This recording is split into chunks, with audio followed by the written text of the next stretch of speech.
बांग्लादेश में किसके साथ क्या हो रहा है भाई, मुझे उससे क्या लेने देना कि उसको मारने वाले मुसलमान नहीं हो सकते। अपने घर को हम देख नहीं रहे, दूसरे के घर में झांकने की कोशिश कर रहे हैं।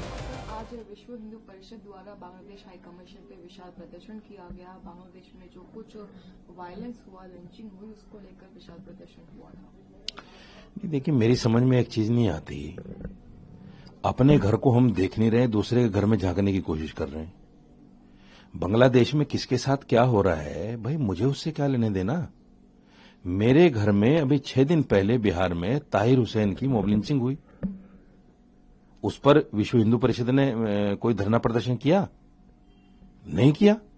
कोई आवाज किसी ने उठाई? नहीं उठाई। किसी नेता ने कुछ उसके लिए बोला? नहीं बोला। इसलिए कि वो मुसलमान है। और आप प्रदर्शन कर रहे हो इसलिए कि वो हिंदू था मरने वाला। मैं उसकी निंदा करता हूं। मैंने पहले भी बयान दिया, मैं आज भी कहता हूं कि उसको मारने वाले मुसलमान नहीं हो सकते।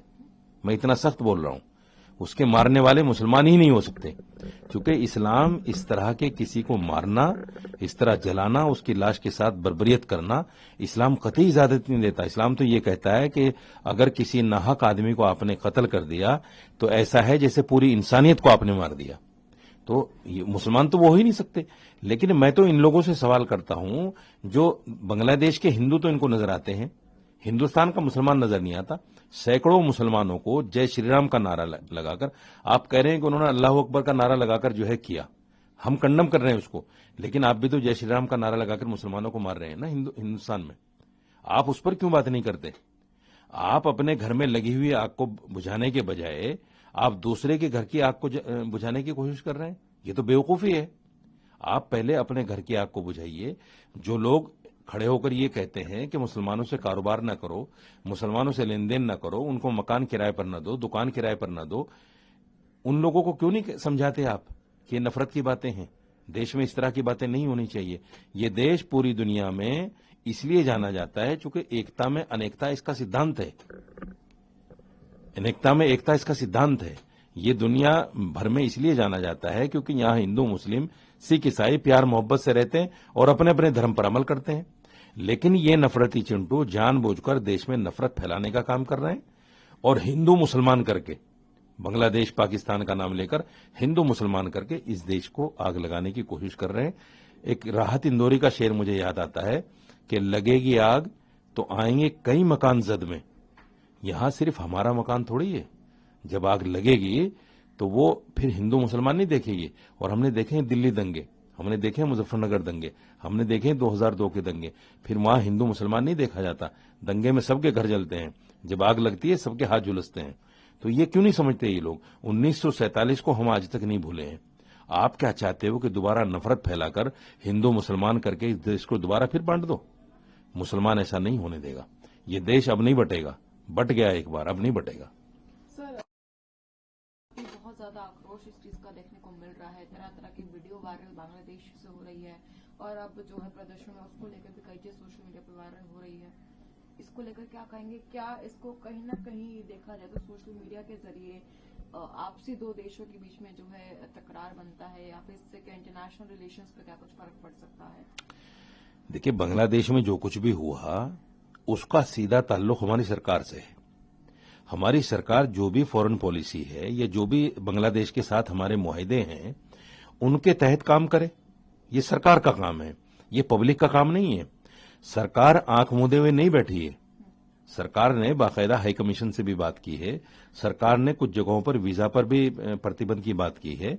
ये सारी चीजें सरकार कर रही है। मैं कौन होता हूं सरकार को चेताने वाला? मैं कौन होता हूं सरकार को बताने वाला?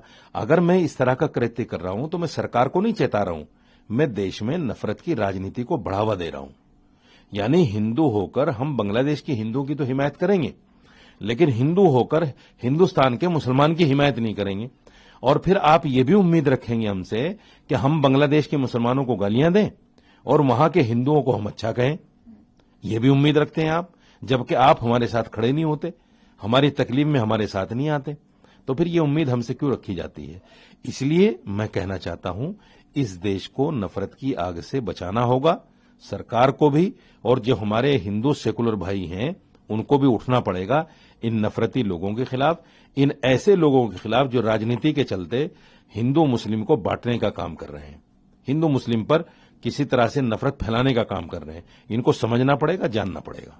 सर, ये जो प्रदर्शन था दिल्ली देश में, जम्मू में और कोलकाता में भी और अन्य राज्यों में देखने को मिला, तो जिस तरीके से देश भर में इसका आक्रोश है, लोगों के अंदर एक गुस्सा है, एक भावना है कि जस्टिस होना चाहिए, तो देश में इसको लेकर हलचल है, तो क्या सरकार को भी इसमें अब दखलंदाजी करनी चाहिए और इसका देश पर क्या असर पड़ेगा? क्योंकि देश में भी वही बात है, यूनिटी है लेकिन माइनॉरिटी भी है, मेजॉरिटी भी है, तो क्या कुछ इफेक्ट यहाँ पर देखने को मिल सकता है? बड़ी अजीब बात मुझे ये लगी कि मोहन भागवत जी का एक बयान आया कि साहब बांग्लादेश की माइनॉरिटी को मुत्तहिद होना पड़ेगा, एकजुट होना पड़ेगा, तभी उसका हल होगा। आपने आज तक हिंदुस्तान में माइनॉरिटी को यह सबक नहीं दिया कि आपको एकजुट होना पड़ेगा। बांग्लादेश की माइनॉरिटी की आपको फिक्र है। देखिए, मैं फिर कहता हूं, मैंने पहले भी कहा, अब भी कहता हूं, जो सरकार की पॉलिसी है उसके तहत सरकार बांग्लादेश के साथ काम करेगी। आज हमने बांग्लादेश की पूर्व प्रधानमंत्री शेख हसीना वाजिद को रखा हुआ है हिंदुस्तान के अंदर। क्यों रखा हुआ है? हमारे अपने जो ताल्लुकात थे बांग्लादेश से, और हमने 71 की जंग में जो अपने जवानों को शहीद किया है बांग्लादेश के लिए, हमारे देरीना ताल्लुकात हैं बांग्लादेश से। बांग्लादेश को हमारा ऐसा नहीं है जिस तरह से पाकिस्तान के ताल्लुकात हैं, ऐसे ताल्लुकात हमारे बांग्लादेश से नहीं है। पाकिस्तान और बांग्लादेश में डिफरेंट ताल्लुकात हैं हमारे। हमने बांग्लादेश के लिए अपने नौजवानों को खोया है, जवानों को शहीद किया है 71 की जंग में, तो हम क्या उसको देखेंगे नहीं कि वहां पर हो क्या रहा है? यूनुस सरकार को भी सरकार ने चेताया है कि ये सब कुछ नहीं चलेगा, ये नहीं होगा। लेकिन मैं तो उन लोगों को कहना चाहता हूं जो सरकार को चेताना चाहते हैं, सरकार को भी चाहिए सामने आकर कहे कि ये होते कौन है भाई हमें चेताने वाले? क्या हमें इस चीज का पता नहीं कि फॉरेन पॉलिसी क्या है, हमें किस देश के साथ किस तरह का मामला करना है, किस तरह का मामला नहीं करना है? इसका मतलब तो ये हुआ कि सरकार सो रही है, हम जगाने का काम कर रहे हैं। तो ये तो बड़ी अजीब सी बात है ना, विचित्र स्थिति है ये सरकार को भी सोचना चाहिए और जो लोग इस तरह का कृत्य कर रहे हैं उनको भी सोचना चाहिए कि हम अगर इस तरह के धरने प्रदर्शन करेंगे तो हमारी सरकार का जो नैरेटिव है, जो सोच है, वो दूसरे देशों में सोशल मीडिया के थ्रू क्या जाएगा? ये जाएगा कि हिंदुस्तान की सरकार सोई हुई है, हिंदुस्तान की सरकार काम नहीं कर रही है, फॉरेन पॉलिसी उनकी बिल्कुल लैप्स हो गई है, वो बिल्कुल किसी तरह से काम नहीं कर रहे हैं, इसलिए वहां के लोगों को उठना पड़ा सरकार को जगाने के लिए। तो ये तो सरकार को सोचना चाहिए, ऐसे लोगों को पकड़ें, बंद करें, इनको सजाएं दें, इनसे पूछे तुम होते कौन हो कहने वाले भाई। सच की दुनिया खामोश नहीं रहती, और जब सवालों की आग बुझने लगे तब लौटता है वो।